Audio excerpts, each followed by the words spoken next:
بسم اللہ الرحمن الرحیم رب اشرح لی صدری ویسر لی امری واحلل عقدۃ من لسانی یفقہوا قولی۔ سارے مرد اور عورت پر پردہ لازم ہے۔ اس کا حکم قرآن میں دیا گیا ہے۔ قرآن کا مفہوم ہے کہ مرد اپنی نگاہوں کو نیچے رکھیں، کسی غیر محرم پر نہ پڑنے دیں، اور عورت اپنے جسم اور اپنی زینت کو چھپا کر رکھیں۔ اس طرح کے لباس پہن کر غیر محرم کے سامنے نہ آئیں جس میں اس کے جسم نمایاں ہو۔ عام طور پر ہم سمجھتے ہیں کہ برقع یا نقاب ہی پردہ ہے، حالانکہ ایسا نہیں ہے۔ کوئی ایسی چادر، کوئی بھی ایسا لباس، کوئی بھی ایسی شال جس سے سارا جسم ڈھک جائے اور جسمانی نصیب و فراز ظاہر نہ ہوتا ہو تو وہ بھی پردہ ہی ہے، پردے میں ہی شامل ہے۔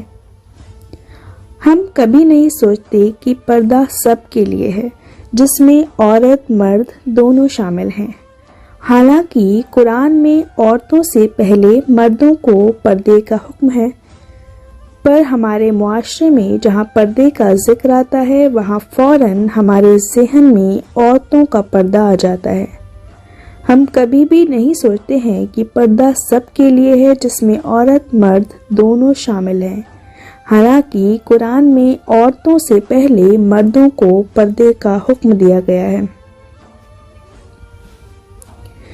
اللہ تعالیٰ قرآن میں سورہ اعراف میں فرماتے ہیں کہ اے آدم کی اولاد، ہم نے تمہارے لیے لباس پیدا کیا ہے جو تمہارے قابل پردہ قابل بدن کو چھپاتا ہے اور تقوی کے لباس سے سب سے بڑھ کر ہے۔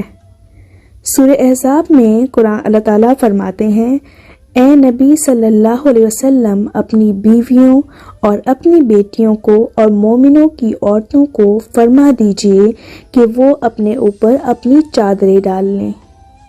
یہ قریب تر ہے کہ ان کی پہچان ہو جائے تو انہیں نہ ستایا جائے، اور اللہ بخشنے والا نہایت مہربان ہے۔ اور جب تم ان نبی صلی اللہ علیہ وسلم کی بیویوں سے کوئی چیز مانگو تو ان سے پردے کے پیچھے سے مانگو، یہ بات تمہاری اور ان کے دلوں کے لیے زیادہ پاکیزہ ہے۔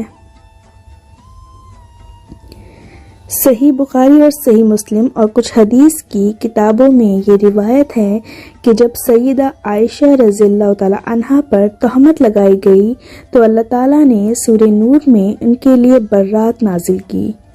یہ واقعہ افاق کے نام سے حدیث کی کتابوں میں بہت مشہور ہے۔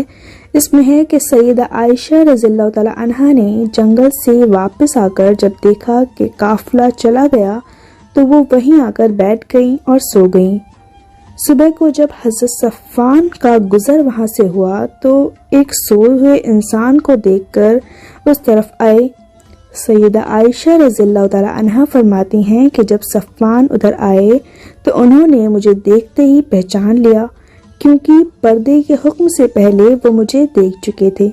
مجھے پہچان کر انہوں نے ان للہ و انا الیہ راجعون پڑھا تو ان کی آواز سے میری آنکھ کھل گئی اور میں نے اپنی چادر سے اپنا چہرہ ڈھانک لیا۔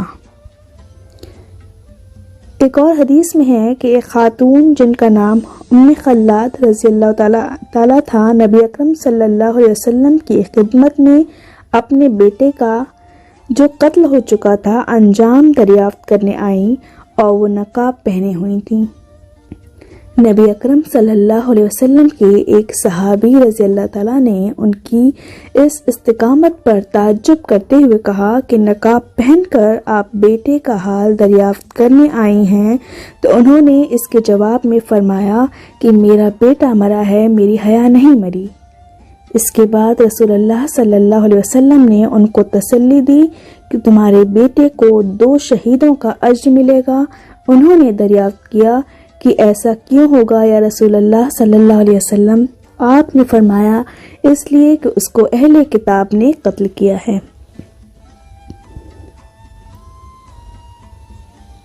عورتوں کے لیے خوشبو لگا کر گھر سے نکلنا جائز نہیں ہے۔ جو عورت ایسا کرتی ہے وہ غلط کرتی ہیں، وہ گناہ کرتی ہیں۔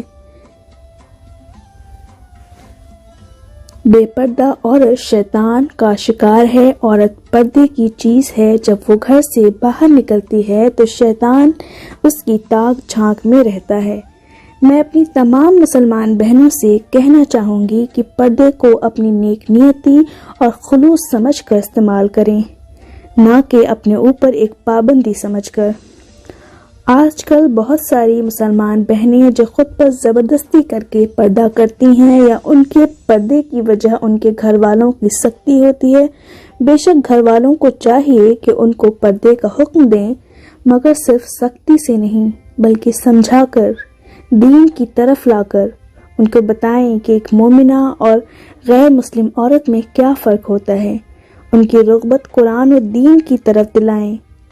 آج کل معاشرے میں بے راہ روی کی سب سے بڑی وجہ یہ ہے کہ خود والدین اور گھر والے ہی دین سے دور ہیں۔ اللہ کا خوف کریں اور پردے کی پابندی کریں اور گھروں میں دین کا ماحول بنا کے رکھیں۔ کچھ لوگوں کا خیال ہے کہ پردہ تو آنکھ کا ہوتا ہے، ساری بات نیت کی ہوتی ہے۔ آج کل تو پردے والیاں زیادہ خراب ہیں، وغیرہ وغیرہ۔ یہ سب جاہلانہ اور منافقانہ رویے ہیں، اور ان سب کی وجہ ہے دینی علم کی کمی، ایمان کی کمی۔ ازواج مطہرات کو اپنا آئیڈیل بنائیں اور ان کی زندگی سے سبق لیں اور پردے کی اہمیت کو سمجھو۔ کہیں ایسا نہ ہو کہ آپ کو جب پہلی بار پردہ اڑایا جائے تو وہ پردہ آپ کا کفن ہو۔ اس سے پہلے ہی اپنی زندگیوں میں پردے کا اہتمام کریں اور دوسری بہنوں کو بھی اس کی ہدایت کریں۔